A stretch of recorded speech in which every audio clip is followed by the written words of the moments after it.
ఆధ్యాత్మిక జీవితంలోకి రాకముందు వదిలి వెళ్ళేవన్నీ పోగేశాం. కానీ ఈ ఆధ్యాత్మిక జీవితంలోకి వచ్చాక కూడా పట్టుకెళ్ళే వాటి కోసం ప్రయత్నించాలి. ఆధ్యాత్మిక సంపద అంటే సాధన, జ్ఞానం. ఈ రెండు ఈ భూమి మీదే ఈ శరీరంతో ఎన్నో కర్మలు చేసి కర్మల భారాన్ని మోస్తూ ఆ దుఃఖాన్ని భరించలేకపోతున్నామని ప్రతి క్షణము మానవుడు దుఃఖంలోనే ఉన్నాడు. కానీ ఒక సద్గురువు జీవితంలోకి వచ్చినప్పుడు దుఃఖాన్ని కూడా పోగొట్టుకునేది నీ చేతుల్లోనే ఉంది. నువ్వే కర్మలు చేసేవు కాబట్టి నువ్వే ఆ కర్మలను పోగొట్టుకునే శక్తి నీకు ఉంది అని గురువు వచ్చి చెప్పినప్పుడు మనము కర్మలు ఉంచుకుంటే జన్మలు వస్తాయి కాబట్టి కర్మే లేని జీవితం గడపగలగాలి. కర్మ లేకపోతేనే భగవంతుడి దర్శనం కలుగుతుంది, ఆత్మ సాక్షాత్కారం కలుగుతుంది అని బాగా తెలుసుకోవాలి.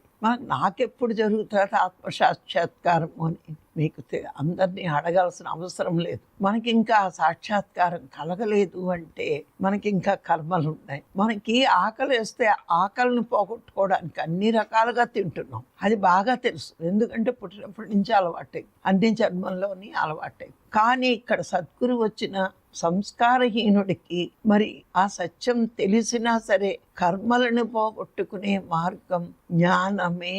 ఆ జ్ఞానం సాధన చెయ్యడం వల్ల వస్తుంది, స్వాధ్యాయం వల్ల వస్తుంది, సజ్జన సాంగత్యం వల్ల వస్తుంది అని గురువు గారు పదే పదే పదే పదే బోధించారు అని తెలుసుకున్న మనము నిరంతరము దానికోసం ప్రయత్నించాలి. అంటే కడుపుకి ఆకలేస్తే ఎన్ని తినాలా అని ప్రయత్నిస్తున్నాం. ఎన్ని వండుకోవాలి, ఎన్ని తినాలి, ఎన్ని రకాలు తినాలి, టేస్టీగా తినాలి అని ఆలోచిస్తున్న మనకి ఆత్మకి ఇవ్వాల్సిన అందవలసిన జ్ఞానం ముందు నీ బుద్ధిలో ఉంటేనే, నీ బుద్ధి శుద్ధ బుద్ధి అయితేనే, చూడండి చిన్న మచ్చ కూడా లేని జీవితం జీవించగలిగితేనే భగవంతుడి దర్శనం మనకు కలుగుతుంది. ఇప్పుడు మన జీవితం ఒక తెల్లని గోడ ఊహించుకోండి, దాని మీద నల్లటి మరకలు ఉంటే ఆ మరకలు ఎంత స్పష్టంగా కనిపిస్తాయో అలాగే భగవంతుడికి నిన్ను స్వచ్ఛంగా కిందకు పంపాను, కానీ నువ్వు కర్మలనే మరకలు అంటించుకుని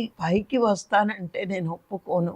ఈ భూమి మీద సద్గురువుని పంపి కర్మల నుంచి ఎలా బయటపడాలో అనే జ్ఞానాన్ని అందించినప్పుడు నువ్వు ఆ కర్మలన్నీ కడుక్కుని మళ్ళా స్వచ్ఛమైన తెల్లని గోడలా తయారవుతేనే నా దగ్గర స్థానము అని ఆయన గురువుల ద్వారా మనకు పంపించారు. ఎలాగ స్వచ్ఛంగా పైలోకాల నుంచి కిందకు వచ్చామో అంత స్వచ్ఛంగా మనము ఉండడానికి ఈ ఆధ్యాత్మిక జీవితమేనండి